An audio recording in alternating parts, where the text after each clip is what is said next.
You. Well, hello everyone. It's really great to be back here. Actually, I was over on the other side of campus. Actually, I don't know which side of campus I was on. I was at the Union at one point, like 2 weeks ago, 2 or 3 weeks. When was it, Jason? Like 3 weeks ago? 3 weeks ago. And so I just liked it so much, decided to come back. And yeah, it's great. There's so many similarities between Ann Arbor and Madison that, it feels very comfortable to be here. Anyway, I'm also just really happy to talk about this. Let me actually start a little bit with, yes, please feel free to interrupt, by the way, and yeah,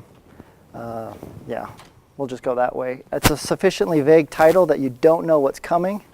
But let me describe a little bit more about who I am, because that might help you know what questions you can and shouldn't ask of me, I guess. So I got my PhD in sociology. I also got a master's in statistics from the University of Michigan, mostly in family demography, as you just heard, and it was looking at contextual effects on values and beliefs and family formation behavior. So kind of, Harlan Thornton and Bill Axe and Jennifer Barber were the people who trained me.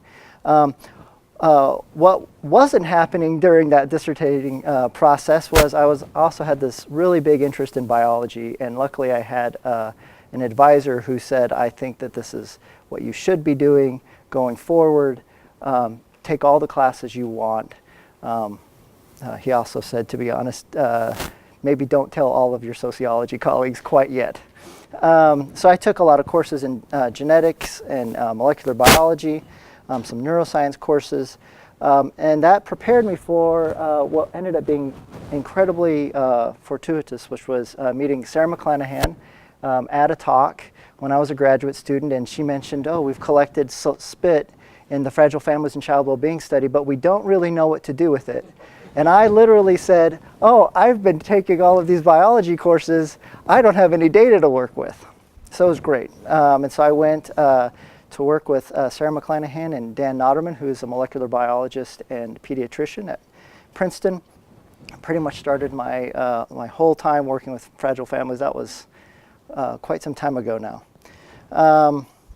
And so then I was hired back in 2012 at the Survey Research Center at the Institute for Social Research as really to start kind of, we're going to now start doing this on all of our data sets, so we need more people like you. So I'm not going to talk about all of this. I'm putting it up there if you want to ask questions about it, either studies, or I'm not going to really talk about genetics. Well, my career started with gene-environment interaction. Not going to talk about it. Genome-wide association studies, not really going to talk about those. Polygenic scores, I'll mention briefly. I work on the health and retirement study with Jessica Fall, Aaron Ware, and Lauren Schmitz.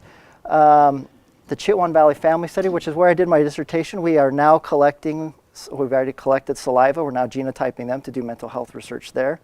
And that's with Bill Axon. The Michigan Twin Studies to do epigenetic and neuroimaging with Luke Hyde and Alex Burt. Panel study of income dynamics, you may not know. They also collected saliva and have genotyped them. And that's coming out pretty soon with Narayan Sastry and Paula Fomby. And then finally, I am a director of the ISR Biospecimen Lab. So we consult with, at this point, over 20 different studies on how to collect biological data in the field, mostly social science studies. So, feel free to ask me any of your questions related to that. Yeah. So, yeah, there we go. So why even study this? Biological consequences of social disadvantage. We've actually seen in the last decade, and I might even say the last 15 years now, we've seen this massive increase in biosocial sorts of work, including from someone who's here at this university. I was one of the editors. And so initially this work focused on things like blood pressure or glucose, cholesterol, but has rapidly moved to molecular level and brain. And so that's kind of the world that we're living in right now. The thing is not all populations are equally represented, and that's kind of been what I've been dealing with my whole career to some degree. And I'll get to talk about that more. So, what I really am interested in is things like poverty and SES, as well as parental family instability, parental incarceration, and how that influences child health, but maybe mediated through biology or moderated with biology. So just as a talk on this general, I understand you guys have had a fair number of biosocial sorts of people here recently.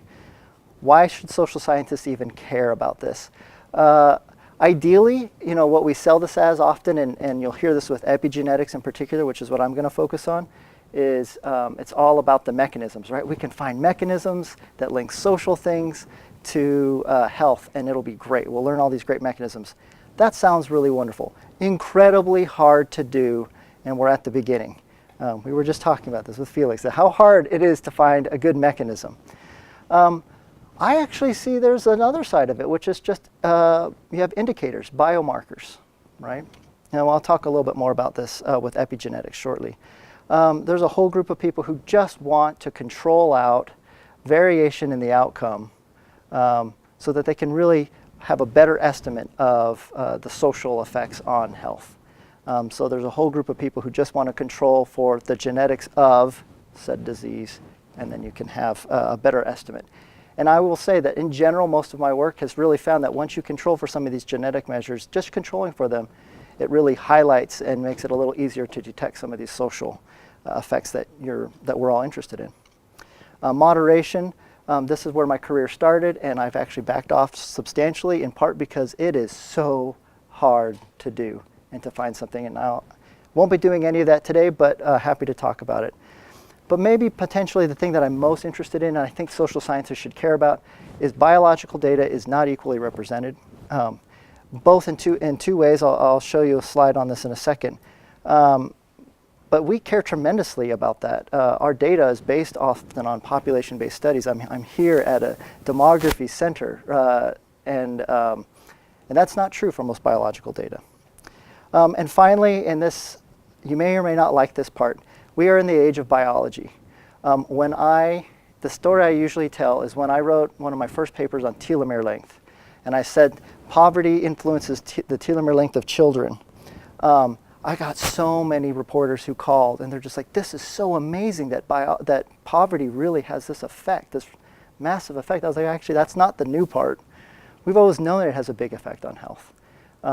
We all know that, right? I mean, that's pretty well documented, and yet a lot more people were interested because it had this biological component. Good or bad, it is what it is right now. Funders care about it tremendously as well. Okay, so whose data do we actually have? So one thing to know, in most biosocial surveys, this is more true of like neuroimaging data than it is of genetic data, but it's clinical or community-based data. And so one example that has more population-based data, there's Social Science Genetic Consortium has quite a bit more population-based data, but still pretty rare. The other thing is the difference between recruiting and sampling. It's not uncommon for most biosocial studies to recruit.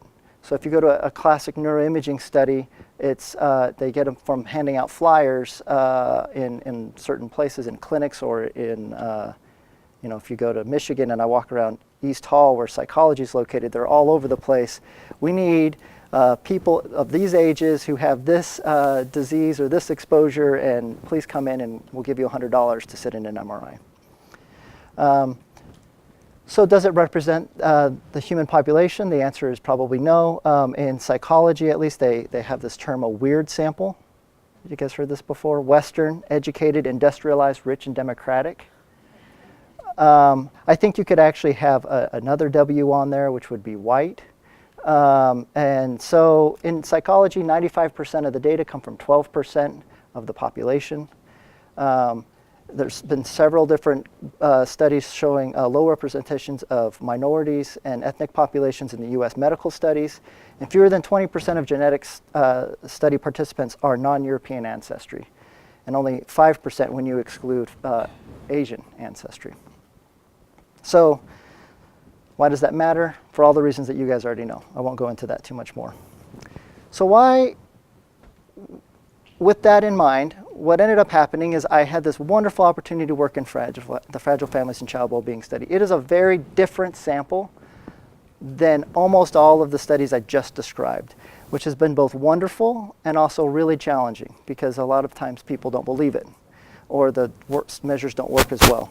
So fragile families and child well-being, I think you guys probably recognize this as a probability sample. It's a birth cohort sample, 20 US cities of large cities in the United States between 1998 and 2000, 75 different hospitals, oversampled for non-marital births, resulted in, because of those selection criteria, resulted in some really interesting demographics.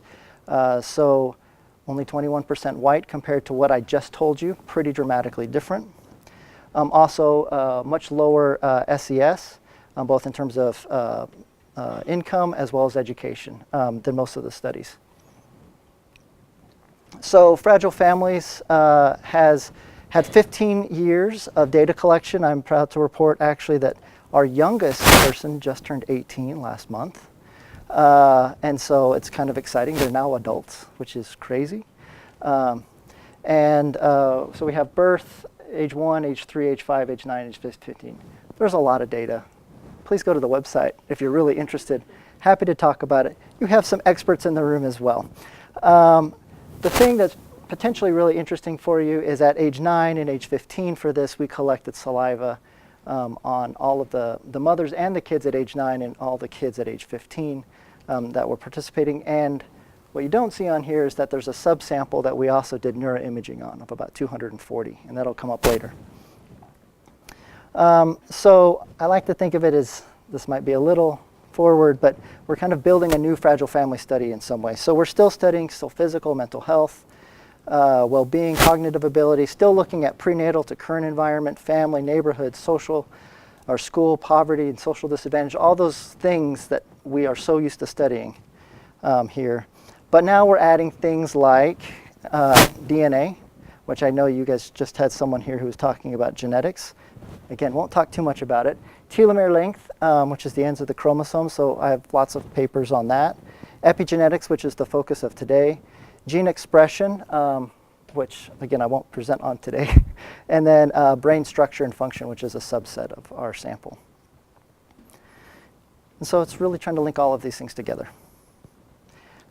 Just to be clear, I have to really thank a lot of different funding agencies, NICHD, the National Institute of Mental Health, the National Institute of Minority Health and Health Disparities, and even NIA have all funded different parts of this work, and then the Jacobs Foundation. Pending funding, what are the plans going forward? Yeah, no, that's a great question, in part because our genetics grant just got a, maybe I shouldn't be saying this out loud. You guys got to keep it quiet. We got a 5th percentile on our renewal for our genetics grant, and my understanding is that the year 22 data collection got an even better score than that.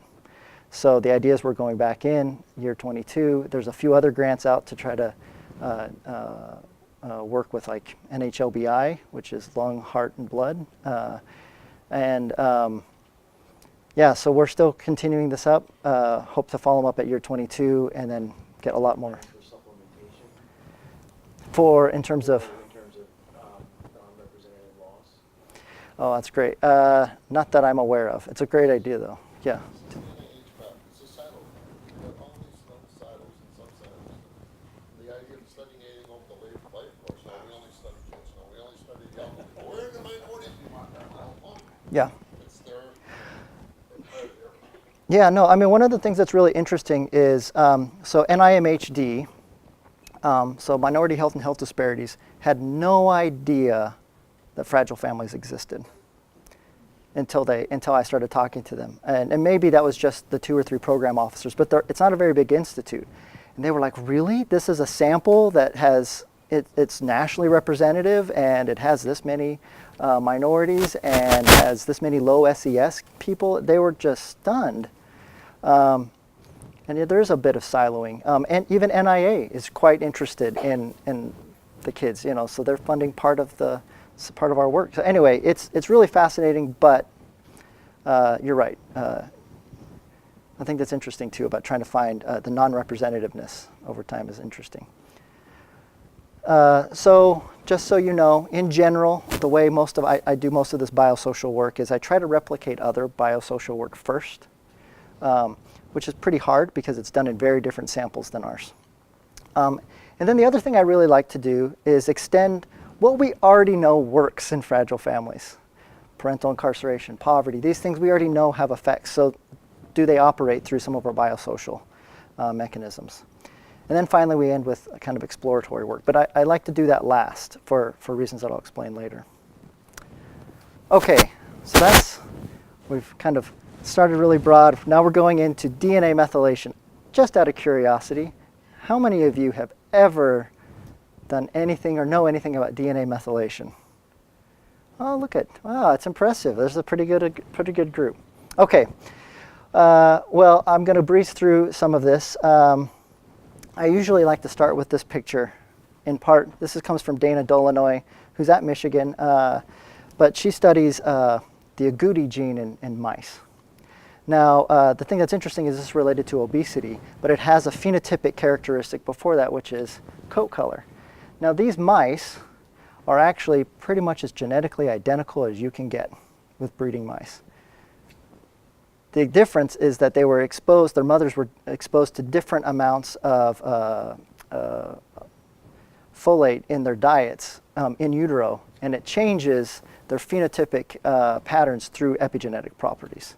So same DNA, very different outcomes. So it's the environment influencing the DNA and the way it functions.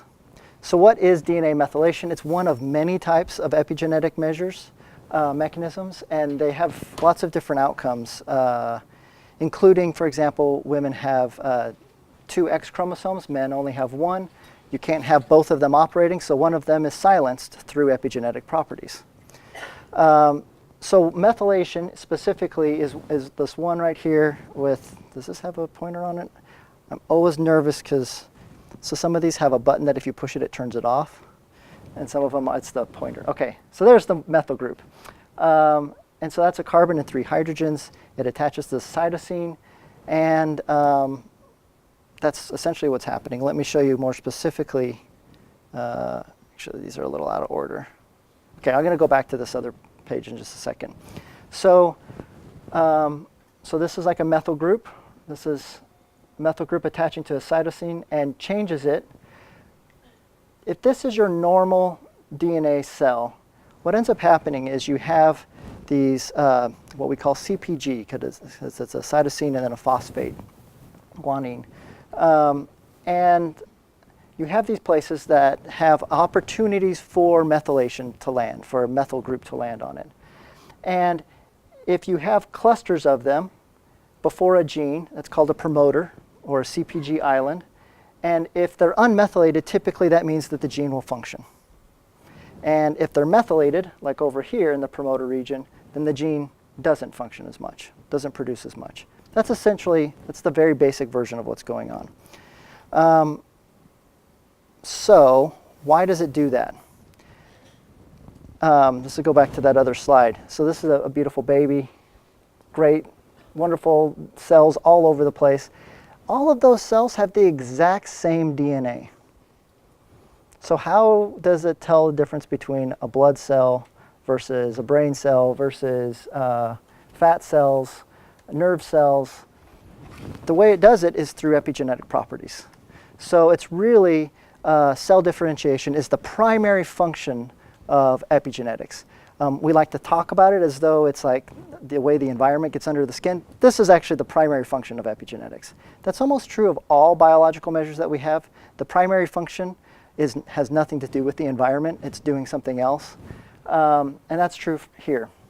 And we'll come back to this in a second. But the reason, like I said, that we find methylation particularly interesting is that it can change over time and with exposure. So if you look at these chromosomes, these are different chromosomes, 1, 3, 12, and 17. Doesn't really matter. I have 3-year-old twins, identical twins. Yellow means that the methylation patterns are highly correlated on the chromosome between the 2 twins. So it's pretty highly correlated. In fact, you start pretty much identical genome, pretty much identical methylation, slightly different because one was closer to the placenta than the other. But then as you get, that's what I was afraid of. As you get older, you become less similar, far less similar, so that you become more like a sibling who has genetically similar but potentially very different exposures. So that's what we're interested in. It changes over time. So why even study these epigenetic measures specifically? As I mentioned before, it could be a mediator of exposure risk, and that's really what I'll focus most of my time on today. It could be a moderator. Again, I won't get into that too much. Let me give you two quick examples, though, of things that I find really fascinating that we're doing some work on. It could be a biomarker of exposure. So one of the things that we're working on with Kelly Bukulski in the School of Public Health is trying to determine whether or not we can look at someone's epigenome and figure out whether or not their mother was smoking when she was pregnant with them. Now, we have some measures of that in the Fragile Families data. They also have some measures in other samples, and we've pretty much got it down now where we can predict with pretty high reliability whether or not someone was smoking when they had with their child, when they were pregnant with their child. Why is that interesting? Well, think about another study I work with, the health and retirement study. They can't really ask that question, but we can probably predict whether or not their mother was smoking. And that is distinct from whether or not they were exposed to smoke after the fact. So interesting. Potentially interesting for other things. Smoking is an easy one because it has a really big effect on the methylome, but you could imagine all sorts of other ones, social, toxicant exposures, things like that.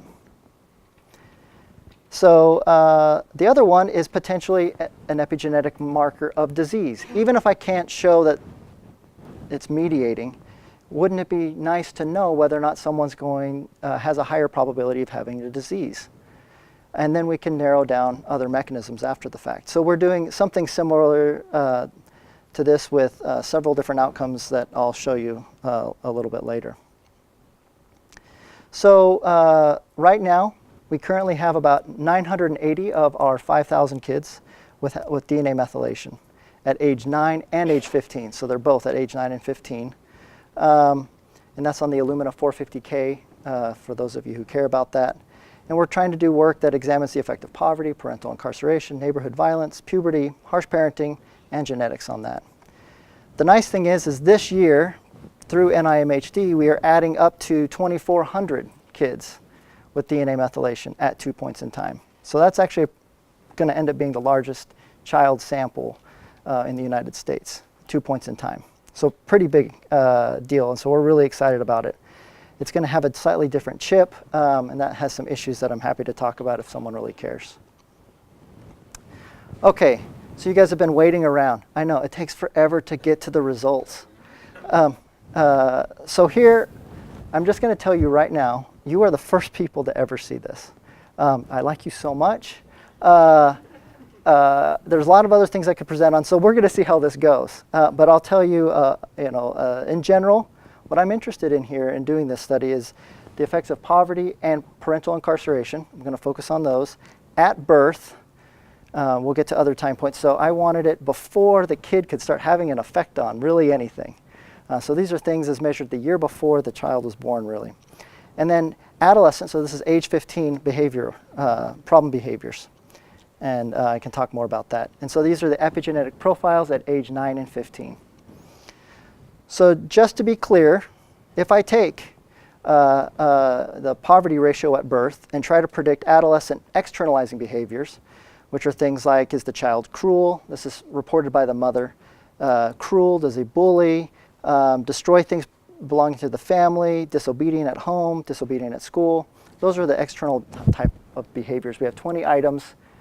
If you try to predict, if poverty tries to predict it, controlling for city and marital status at birth and all sorts of race, all sorts of other measures, pretty robust, significant effect. Not that surprising. We've seen this over and over again. However, I will point out, you'll notice a lot of heterogeneity around that line, right? There's a lot of people who have really high scores that are nowhere near that line, and also we don't have a lot of very, very wealthy people. The line isn't quite as strong if you limit it to 5 and below, but it's still a significant relationship. Father incarceration. Now this is a measure, we asked both the mother and the father over different times, were you ever incarcerated? So this isn't they were incarcerated when the child was born. This is even just before. So this is really an indicator of not necessarily exposure to a father who's been incarcerated at the time. This is before the child was even born. And there, again, pretty significant effect, actually really big effect of parental incarceration. Has all sorts of other, we can delve into all the mechanisms for why that is, social and otherwise. But the point is, strong effect. Yeah. So here it's controlling for race, and again, kind of the classic fragile families, things like city fixed effects, even income, and then a different model with education in it, and I'm trying to think what else. Yeah, the gender of child, and yeah, we have a few other covariates. I saw someone else. How much is the effect is above and beyond the single family effect? So this is controlling for marital status at birth. Yeah. Sorry, this is controlling for all of those things. Trying to think what else. I tried to keep it pretty simple, just to have starting with this is like the best you can hope for effect size. And then just I won't go into show you all the graphs. We also have this a much weaker effect of poverty on internalizing behaviors in adolescence, and weaker effect of father incarceration internalizing. I've yet to figure out why the internalizing behaviors almost always have much weaker associations than externalizing, but they do. So you might ask, how are we going to measure epigenetics? There was a paper published, an EWAS paper. So you've all heard of GWAS. Because we're so clever, instead of doing a GWAS, now we do an EWAS, which is epigenome-wide association study. Exactly the same thing. We take these, in this case, 450,000 indicators and associate and run regressions with, in this case, it was oppositional defiant disorder and ADHD. It's as close as we could get to kind of externalizing behaviors. And this was done in the Allspac sample. So it's kids, but they're UK kids. So very different population than ours. And then you produce this Manhattan plot. I think you guys have seen this before, but with genetics. This is epigenetics. Same idea. These are p-values, log p-value on the y-axis. On the x-axis is the chromosome, so it's just kind of an address. And then for internalizing behavior, there's a similar study, but on anxiety and depression in adults. So again, not our samples, but this is as good as we have right now. So what do we do with this? There's lots of things we can do. One way to create this is the exact same way that we think about a polygenic risk score or polygenic score. Again, I think you guys have seen that before, right? The general idea is you're taking an effect size for each of those, each of these dots has an effect size associated with it, and you're multiplying it by whatever the person's methylation is, and that usually runs from 0 to 1 for each of these sites. And then you add it all together, and that it would be someone's epigenetic prediction of whether or not they will have ADHD or oppositional defiant disorder or anxiety or whatever it is. Pretty basic, but surprisingly predictive for polygenic scores. This is still very new for epigenetic data. So that's what we have. So these are all coming up in kind of funny ways. I'm sorry. So on the left, should be the relationship between poverty and the epigenetic profile at age 9 specifically. So you'll see a pretty strong relationship, and I'll show you the betas in just a second. But there is a pretty strong relationship between poverty ratio and this epigenetic profile that, remember, is supposed to predict adolescent externalizing behaviors. And the same is actually true for family, for father incarceration. So what does that actually look like? So, so the betas are a little hard to interpret, in part because the epigenetic profile ends up becoming a really large, weird number. And so you standardize it, mean of 0, standard deviation of 1. So interpret it that way. So here you have poverty, or you have the poverty ratio, to be more specific, at birth, has a very small but significant effect. That Z statistic is 4.4. In other words, there is a social effect on epigenetic profiles. And then that same profile is predictive of externalizing behaviors. Now that's a much bigger beta. Part of that is because so the externalizing behaviors are counts, essentially. They end up becoming something like a count. And now you're talking about a 1 standard deviation change, so it's a much bigger change in these profile scores. So it's a big effect. However, keep in mind that this score was purposely created to kind of measure externalizing traits. So it's not surprising that it's predictive. In fact, if I take the internalizing epigenetic score, it doesn't predict externalizing behaviors at all. And you see a similar effect with father incarceration, similar size. It's a little bit stronger, actually, for father incarceration. Yeah, so father incarceration is positive, but poverty, the poverty ratio, the higher the poverty ratio, so in other words, the more wealthy they are. Yeah. So that's what this was for, and I don't know why these slides came back. Yeah, so as poverty ratio goes down, the epigenetic score that's predictive of externalizing behaviors goes down. So it's in the right direction. It's not as true for internalizing behaviors. This is the one that's been a little confusing to me. Hold on. Sorry. So just to kind of continue with this, so you remember we had that effect. That's what the red is for, is when it was just poverty and externalizing behaviors, and father incarceration and externalizing behaviors. So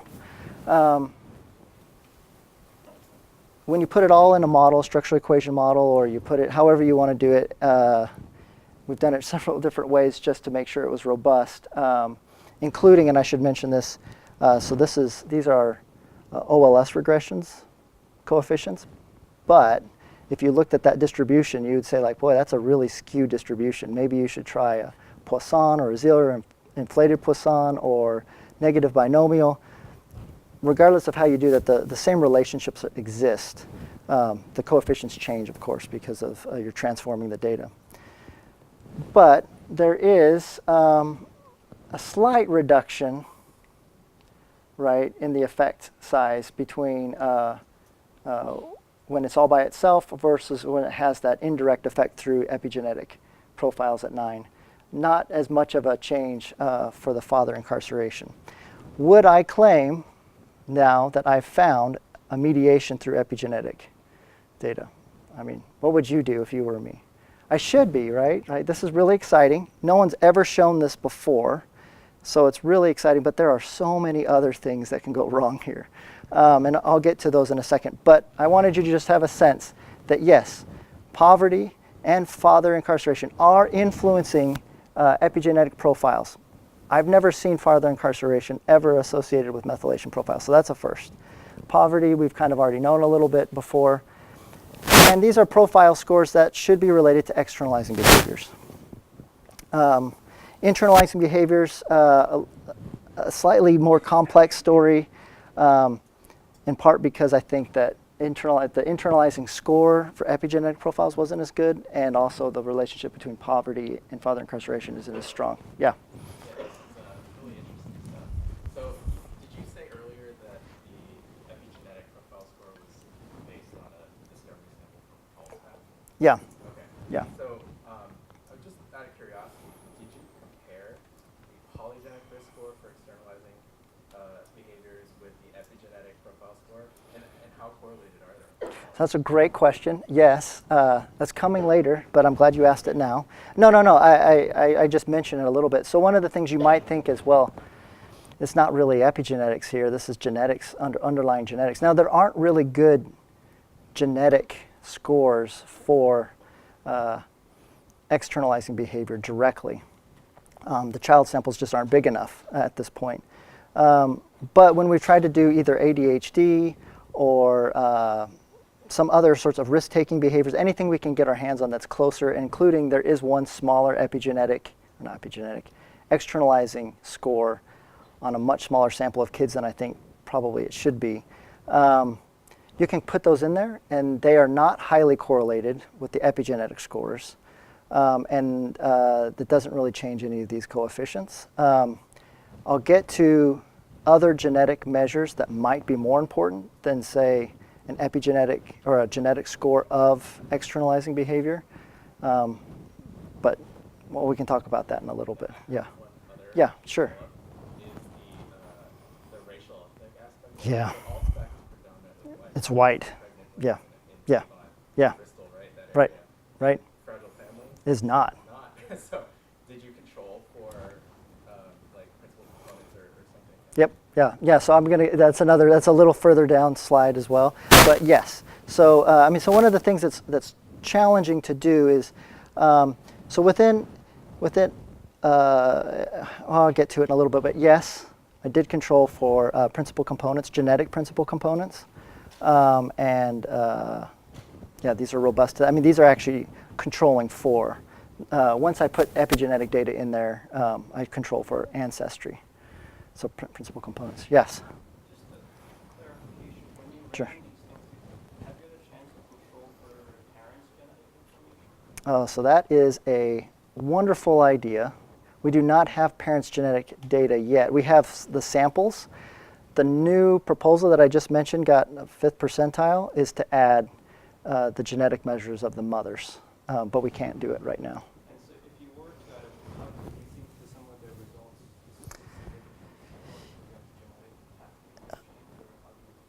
That's really interesting. Right. So one thing you might think about. So this is if people are following this literature. The genetic nurturance part of it is that the genes of the parents influence the child through a couple different mechanisms.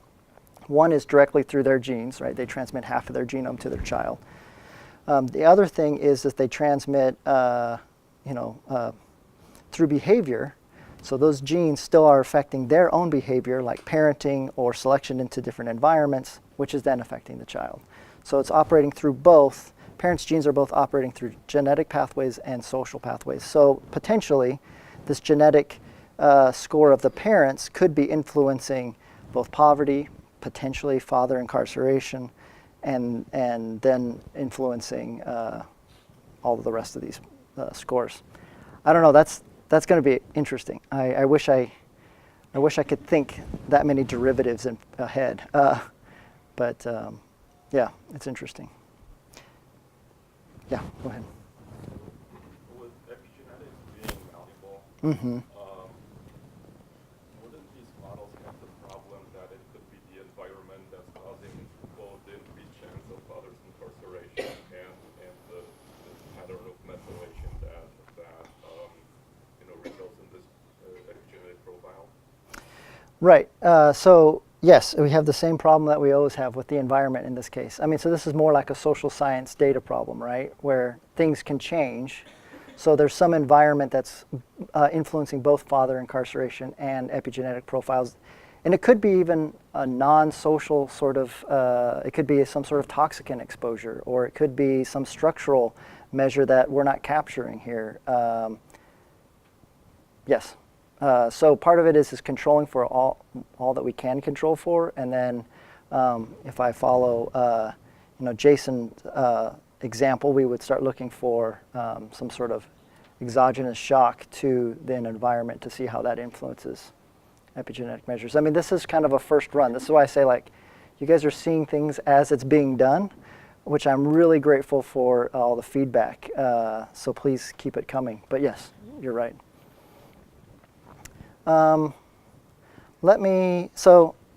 This is internalizing behaviors. You guys have been looking at this kind of the same, but it's just much harder for me to get my head around this.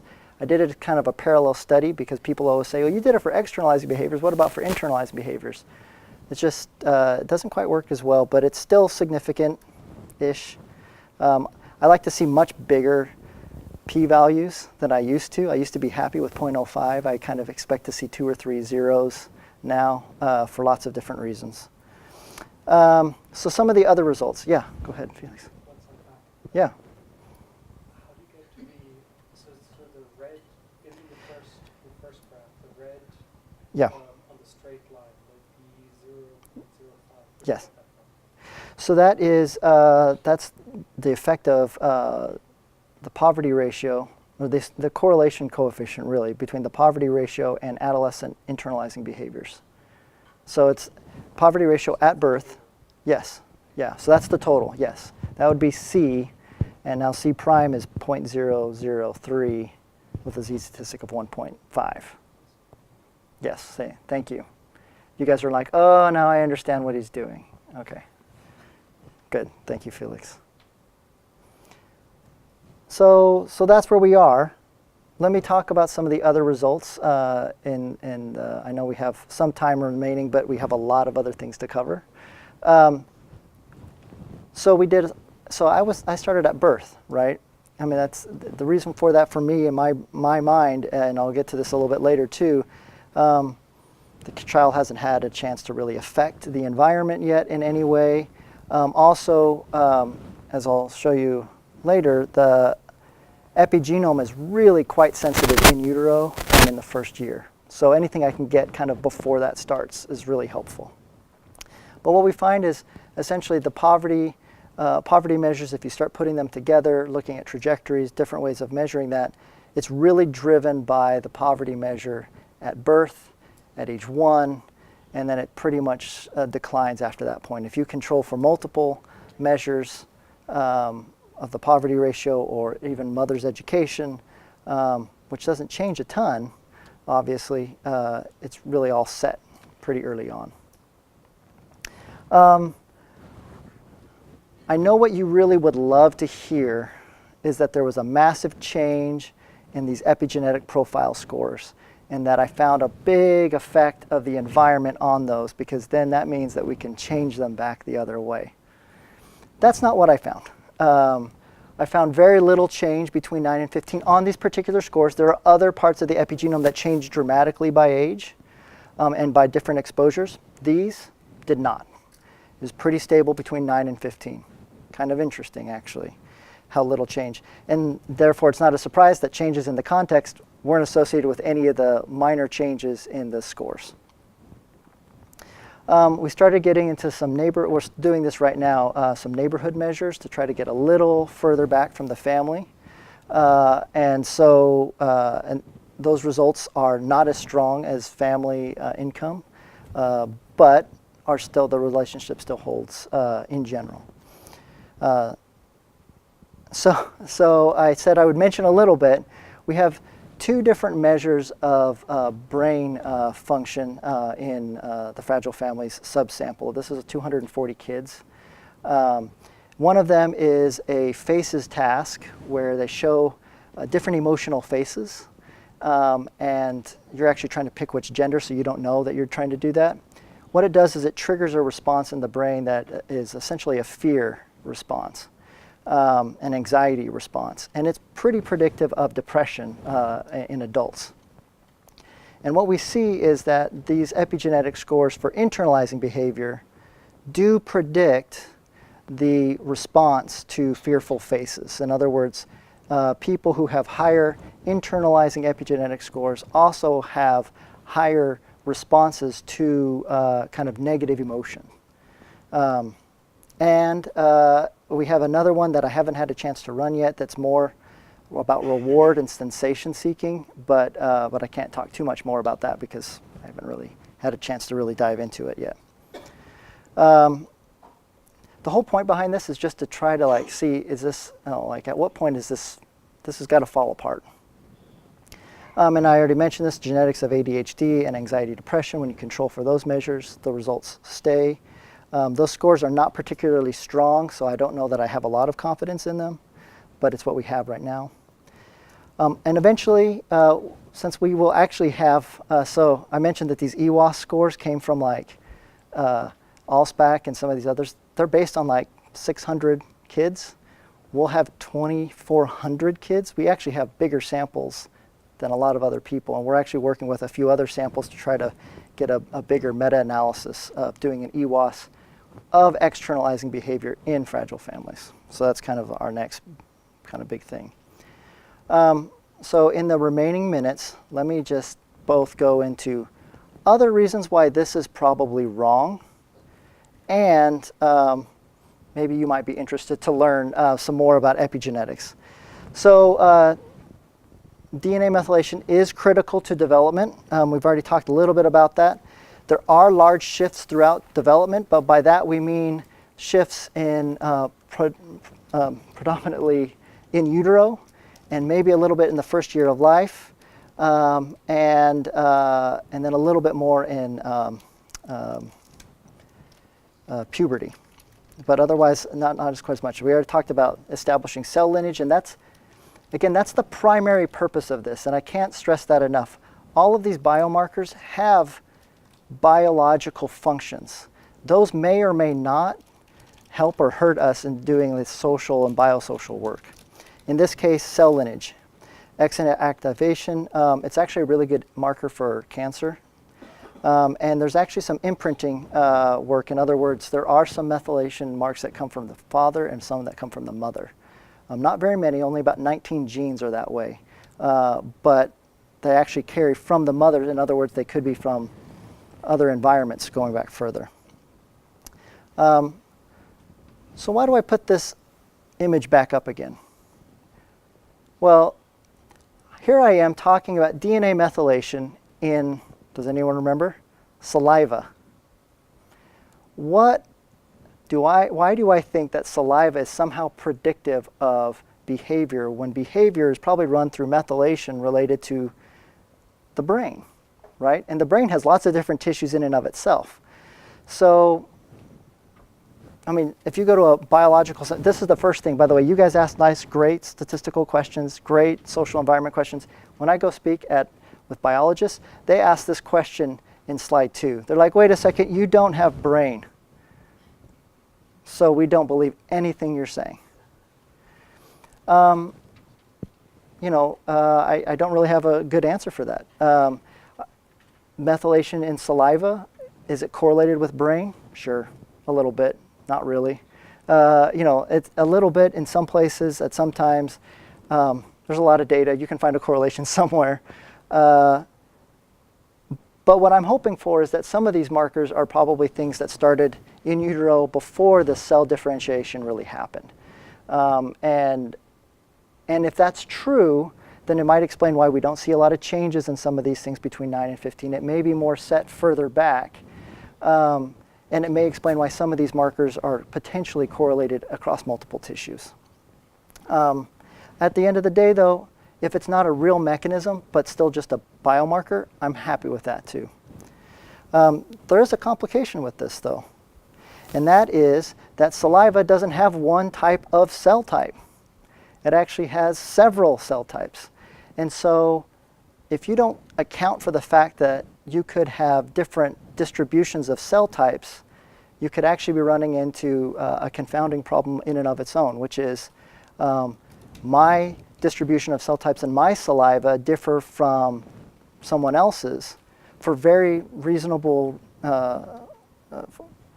they could differ quite substantially, and that might be explaining everything. It might not have anything to do with methylation. It actually may have everything to do with the distribution of the cell types. Still interesting, but not epigenetics, right? It's a cell distribution story. And actually what this is right here, so this is Kelly Bukolsky and I were doing some work. This is from some of her earlier work, looking at different cell types. So here she has blood versus placenta versus semen. And if you just put it all in a hopper and do a sorting technique, it falls out perfectly. You can tell which cell distribution it is perfectly, because that's the first set of principal components are essentially cell distribution. So how do we deal with that? Well, the first way we deal with it is we can use kind of exploratory data analysis, like principal components of epigenetics. That's not perfect, it's okay. It gets at most of the distribution, but potentially gets into some other things like batch effects. The other thing is we can use things like a reference panel. So there are studies that have gone out and done, taken blood, divided it up into its different cell types, and done methylation profiles of those cell types. And then you can estimate the cell distribution based on those. They don't have that for saliva. They only have it for blood and a few other tissues. So one of the nice things is Michigan gave us a grant to do exactly that for fragile families, to go and actually go to kids who are at both 9 and 15, not the fragile families kids anymore, and get split up their cell types and run methylation profiles on each of those so that we can then reconstitute it, predict cell types within saliva, both for fragile families and for all the other saliva-based studies. So right now we're doing a okay job of controlling for this, but it could still potentially be explaining some. It could be just that kids who are in poverty have more T cells because there's more inflammation, so therefore that's explaining this relationship. The other big thing to know, I won't spend too much time on this, is batch effects. So batch effects are not unlike interviewer effects, but bigger and scarier. So interviewer effects, we know that pretty well from survey data.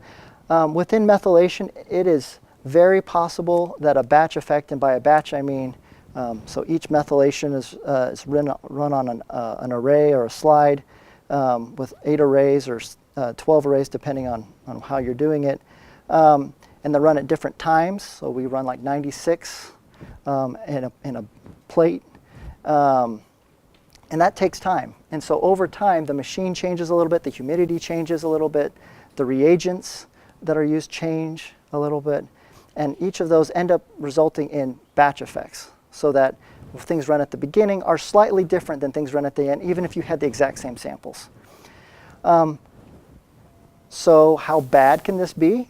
I was part of a project, I won't name the name, but they put all of the cases in one batch and all of the controls in another batch, and had this huge effect. And we were all so excited because it had this big effect. And then we controlled for batch, and everything disappeared. It's really bad. It can explain sometimes 25% to 40% of your variance, depending on the lab that's conducting it. So a lot.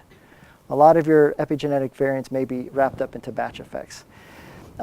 We have several different ways that we account for that. Some are technical in that we put samples in, repeat samples in our batches so that we can then control for that. It's very expensive to do that, but we do that. And then we can try to adjust for it through other statistical means. But it's a real thing. Anytime someone talks about epigenetic data, ask about batch effects. The other thing, we talked a little bit about this, genes are related to methylation. And in fact, if you have a SNP, so a single nucleotide polymorphism, and methylation is right on top of it, it can change it based on if it's TT, where methylation you can't have a methyl group that attaches to that, versus CC, where they can. It can change the methylation from 0 to 100%. So this is literally genetics determining pretty much what the methylation level is. The way we get around that is all of the measures I just talked about, we actually remove all of the CPG sites that have this relationship. And so it still holds up, but this is another way that we have to deal with it. So we asked a little bit about this before. I won't go into this into too much detail. So most epigenetic studies until 2 or 3 years ago were run on European ancestry, or more specifically white samples. And so, like we were talking about before, there is a genetic component to this. This is using the genetic data, and maybe this is just helpful to remember this whenever you see anything about genetic data and race or ancestry and how that links together. So let me start on the far right. The far right are self-reported white participants of fragile families. This isn't the whole sample. It was like the first 1,000, and we created the slide, and we need to create a new one. So what you can see there, if you had all the HapMap groups memorized, you would know the different groups that measures. But I can tell you that the purple is mostly Northwest Europeans. If you really want to get technical, Northwest Europeans who live in Utah. And then the top part is Italian. So whites are typically made up of ancestries that are highly correlated with Northwest European and Southern European. Okay, you can kind of see that. You can see how that looks. We'll save Hispanic for a second. If we go to self-reported Black, if you look at this top part here, so these are different ancestry groups that are from Africa itself. Up here, though, that again, if those colors look familiar, those are European. This is the same European ancestries. So there's a fair amount of mixture in self-reported Black, right? Which is really important to keep in mind. And then if you get to Hispanic, there's a lot more mixture, which you'd expect, a lot of admixture. My point is to say the following.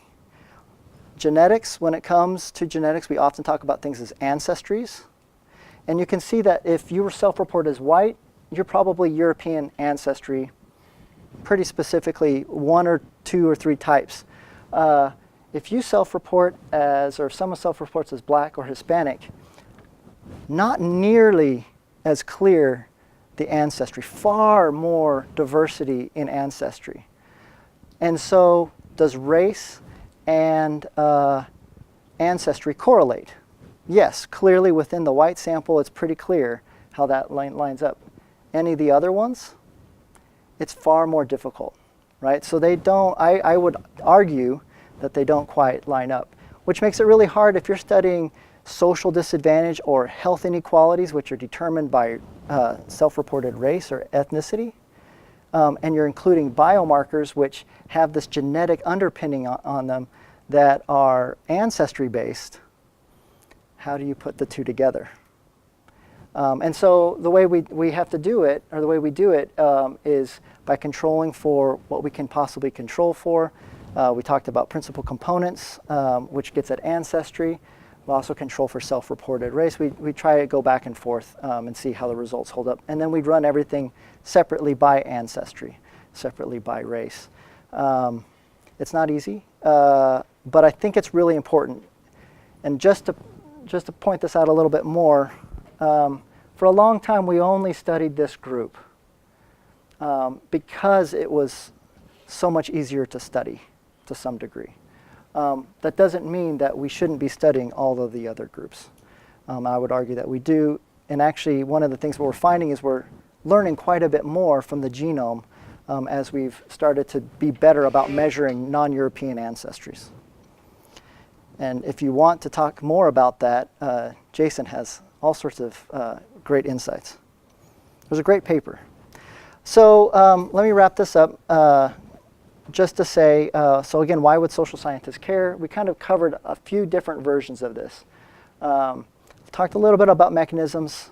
We'll see if that's really a mechanism. We don't have a causal model, right? We don't have an exogenous shock of either the environment or the epigenome. We didn't talk at all about moderation, but this is why I think people might care, why you might care. If you're at all interested in learning from people who I work with, I mean, yes, I'll be there. Yes, I'll give a lecture. But there are far smarter people and more engaging people than me. We are having our 3rd year of our genomics for social scientists this June 17th through June 21st. We've actually had people from here come. And the applications will probably start to open November 1st, which I'm pretty sure is in 2 days. And I'm happy to answer any questions about that.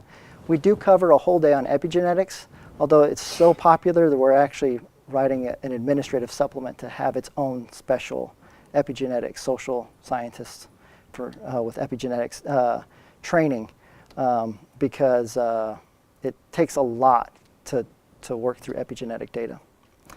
And the other thing I just want to promote a little bit is, so I have a Jacobs Foundation Early Career Research Fellowship. So Jacobs is in Switzerland, own lots of chocolate. That's how they have money. And they study early childhood education and learning. This is the science of learning. Really incredible opportunity. Not a lot of sociologists and demographers. In fact, I might be the only one. Most of them are psychologists, but there's neuroscientists. There's a few people who do genetics. So people who you might also know, like Paige Harden is one, Elliot Tucker Draub is one, and Dan Belsky. Those are the other people who probably work in these circles that you would recognize. Almost everyone else is psychologist or neuroscientist. And finally,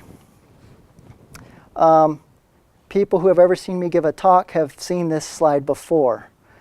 This is what I call the biomarker hype curve. I stole it completely from information sciences, but I think it's a very important thing to remember for all biomarkers, including epigenetics, that when we have a new technological trigger, we can measure the epigenome for $300. It's great. Let's do it. What happens is, this is time and visibility. We start producing lots of data sets with these new measures, and we start saying things like, we're going to find the mechanism from poverty or parental incarceration to ADHD. Done. Exciting. Then what usually happens is, so someone's like right here, say presenting at Wisconsin on a mechanism, and everyone's really excited about it, is in a year or even a few months, people start saying, that doesn't work. It doesn't predict. You know that you tested too many things, right? You know you forgot to account for X, Y, and Z. When I use this new method, it's not statistically valid anymore. And so then we go into this trough of disillusionment, which we were talking earlier today. Telomeres, which is what I first did, I think is about right here right now. Other people might think it's over here. Because there's always a few people who say, no, like, we're going to make this work. We're going to focus on the methods, on how to measure it correctly, how to deal with the fact that DNA will change from the moment you spit into a tube to when it gets extracted. How does it change? Let's do experiments on that. To a plateau of productivity, which is where I think things like GWAS are now. We have a better sense of what they are. I wouldn't say that about polygenic scores. I actually think polygenic scores are still in this range over here. But we know what it is. We know how to do it. We know what it's producing. And with that, I think I'm done. Go ahead.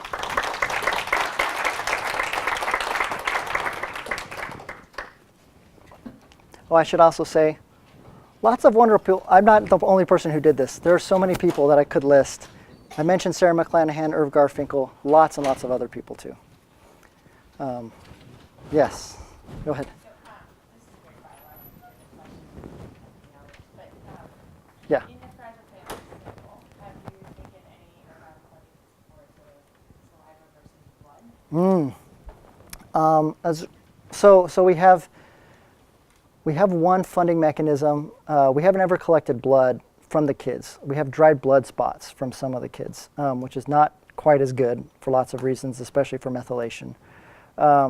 So we have some funding to do that on a subsample. However, we are working with the Health and Retirement Study to do some pilot work on their stored blood and stored saliva and stored dried blood spots. So NIA is helping fund that work right now. But yeah, it would be great to know more about how those link up. Just to be clear though, a lot of saliva samples and blood samples actually a lot of the cell types overlap between the two. So we think that they could potentially correlate. Maybe. Other questions? That's Felix. Oh, okay, we'll go here. Yeah. I was just wondering why you thought it was appropriate to analyze epigenetic data the same way as genetic data. What was the thought process? How did you come to that? Well, that's a great question. That's actually not how I started. So one of the things I didn't mention in here was gene regions. That's actually how I started with epigenetic data. The problem is that so you have two ways of selecting candidate gene regions, right? Either you go based on a previous literature and select a gene region and then do a lot more exploration of epigenetics, or you can even do like a system of genes. But that's based on however that literature was formed. In the same way, epigenetics, you could do an EWAS and focus on regions there, and I did some of that work that I didn't mention it. Why did I end up going this route? Part of it was I was really curious as to whether or not it would predict in the same way that polygenic scores do.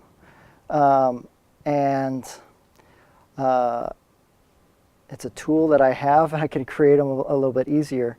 But it's actually not my first instinct. My first instinct was the gene regions, but those are just not predictive enough at this point. So in some ways, it was to try to harness the most predictive power I could out of the epigenetic data.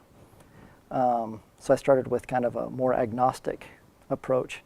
But I'm happy to switch back over to a more biologically driven approach if we can find better predictors. Yeah, go ahead. I just want to follow up on that question because I think I understand the sort of intuitive Yeah. nature of what a polygenic score is supposed to mean. Yeah. You know, like a higher score is supposed to mean More, yeah. the preponderance of carrying these alleles for this particular trait. But what is a high methylation score supposed to mean? I mean, could it be that methylation could be adaptive to your environment? Sure. So it could actually be silencing Yeah. deleterious genes, right? Yeah. So I'm just wondering what your view is on that score.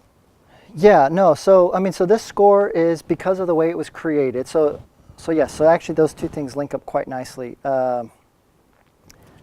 So the way this is created, the score was created is purely, you have an external data set that said what methylation signals correlate with an outcome, externalizing behavior, right? There's no biology at all in that process. There's nothing about silencing, there's no genetics included. It's strictly, I have 450,000 variables. How well does it predict this outcome? I take that and apply it to my data set, so it's not run on my own data, so that's nice. Yeah,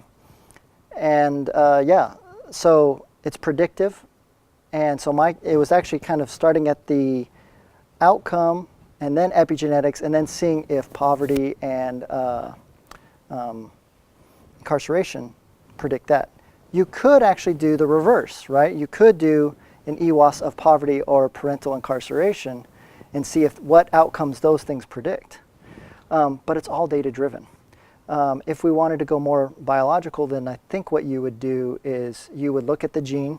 If you had a candidate gene, you would look at the gene.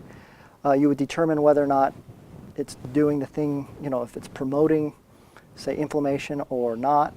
And then you would worry about, is this silencing it, or is it letting it function at a higher rate? And then that's where biology would come in. So it's slightly different ways of approaching it. This is purely data driven. Yeah. Yes, and then we'll come back. Yeah. So, following up on that, did you do any gene ontology functional analysis of the genes that are predictive in your scores? So the papers that created them did that. I haven't done that because I literally took their summary statistics to create the score. So when we do our EWAS, that's what we'll do. So we'll learn more about the gene ontology based on that. Right, so that is just giving the function of the actual genes that are either hyper or hypomethylated that Yeah. are predicting the outcomes. And that also gets you a little bit back towards the biology. Yeah, I agree. Yeah. We have one. Okay. Yeah, go ahead. I was just going to follow up. You said there was expression data in fragile families. What Sure. is that?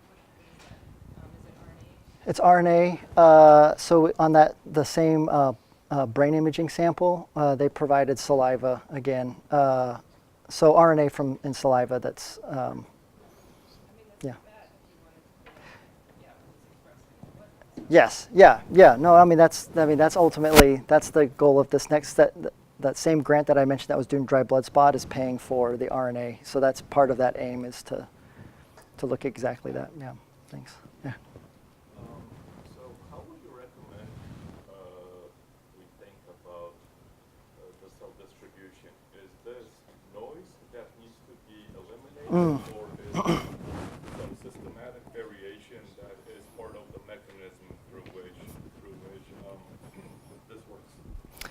I tend to think of it actually as the part of the mechanism, potentially part of the mechanism. So this might be especially true if you're, say, doing, if you have epigenetics in blood and you're looking at things like inflammation, then it really might be a really important mechanism.